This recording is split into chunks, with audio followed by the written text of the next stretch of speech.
ध्यान में विचार चले आ रहे हैं, घंटों ध्यान में बैठा रहता हूं, ये विचार शांत नहीं होते और ध्यान से उठने का मन भी नहीं करता।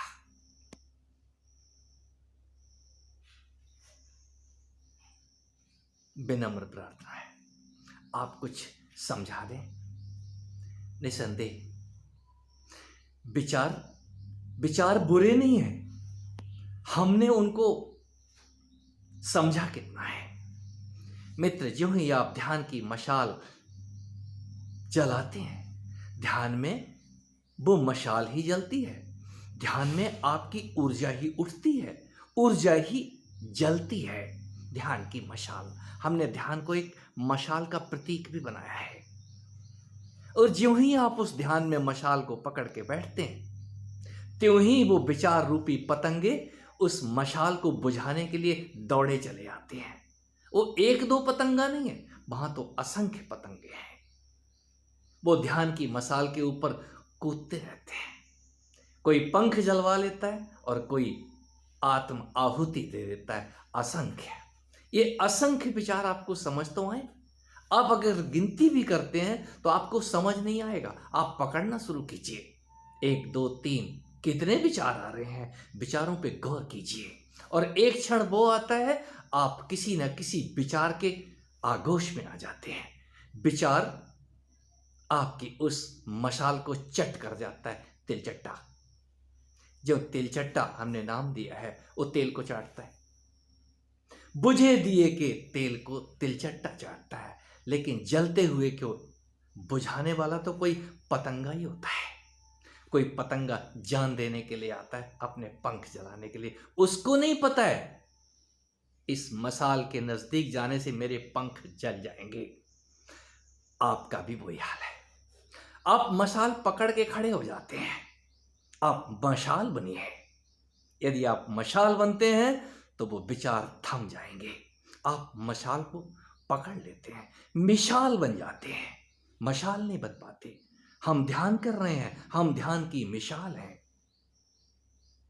ये रहस्य है। ध्यान में हमें कितना समझ में आता है, और जब समझ में आता है तो शनै शनै ये विचार रूपी परिंदे गायब होते जाते हैं। वो निर्धूम ज्वाला प्रकट होती है। आप इंतजार तो कीजिए। जो ध्यान कर रहे हैं वो इंतजार करें, एक दिन ये पतंगे जल के भस्म हो जाते हैं। और वो अकंप ज्वाला, आप ही वो ज्वाला हैं, आप ही वो बाती हैं, आप ही वो दिया है जिसके अंदर वो ज्वाला स्वतः ही शाश्वत है। आप पूर्ण मनोयोग से, पूर्ण श्रद्धा से अपने आप पे भरोसा रखें और ध्यान को करते रहें, विराम ना दें। एक और सवाल है। मैं वृद्ध हो चला हूं, मां कामाख्या के यहां से दर्शन करके आ रहा हूं, कामरूप आसाम से। और जैसा कि मैंने आपको कहा था, मैं अपना काम चढ़ा के आ रहा हूं। मैं काम से परेशान रहता हूं।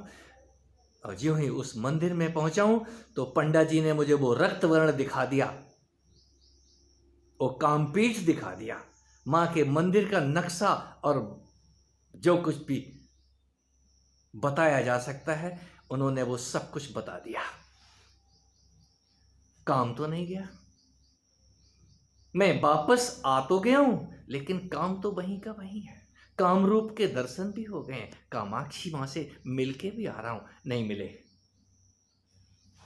कहीं ठीक से देख तो लो उस रक्त वर्ण को। कोई नहाता है, कोई उसी से स्नान करता है, मांग में लाली सजाता है, माथे पे रक्त वर्ण की बिंदिया लगाता है।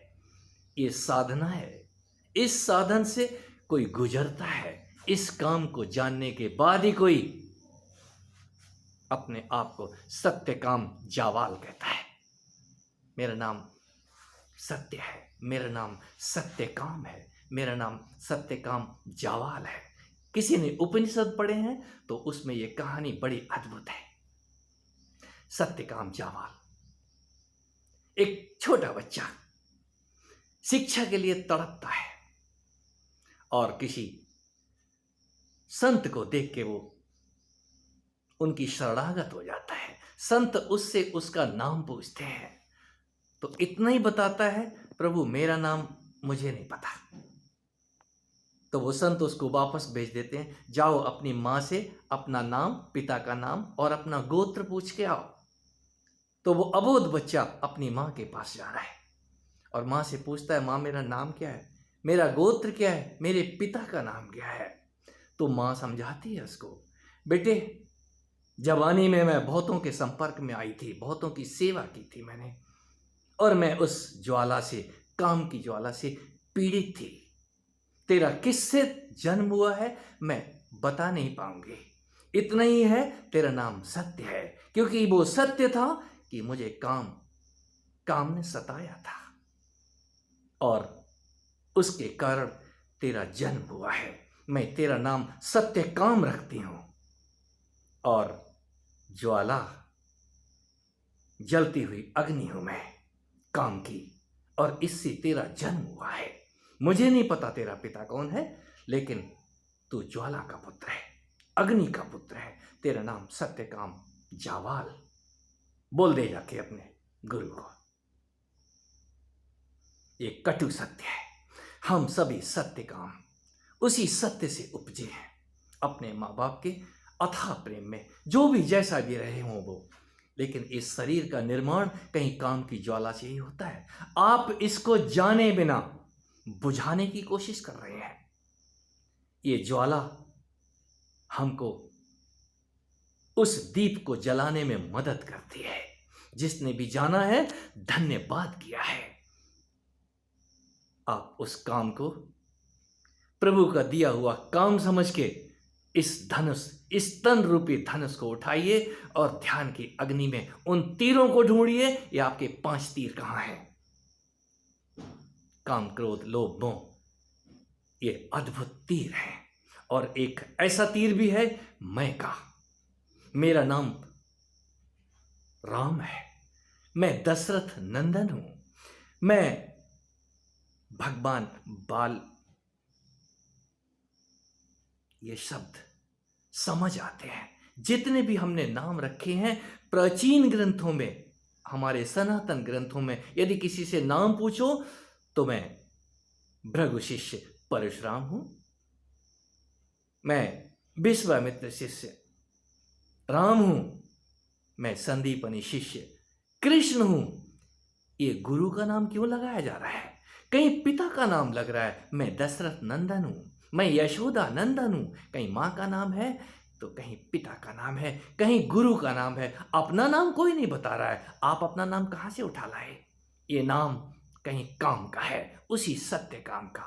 और जब आप सत्य को जान जाते हैं तो काम का झंडा, इसका रक्त वर्ण आपको लाल और पीले झंडे समझ आ जाएंगे। ये साधु लाल कपड़े, ये झंडा पहन के कौन घूम रहा है? सत्य का झंडा उठने के बाद ही कहीं उस मां के चरण दिखाई देते हैं, जिसको मैं कामाक्षी कहता हूं। फिर उसकी वो गुप्त कामपीठ दिखाई नहीं देता, रक्त वर्ण दिखाई नहीं देता, वहां असीम ज्वालाएं दिखाई देती हैं, जलती हुई शिखाएं, जलती हुई ज्वालाएं, जलते हुए दिए। इस तन के अंदर वो सब कुछ है। आप जान के आगे बढ़ें।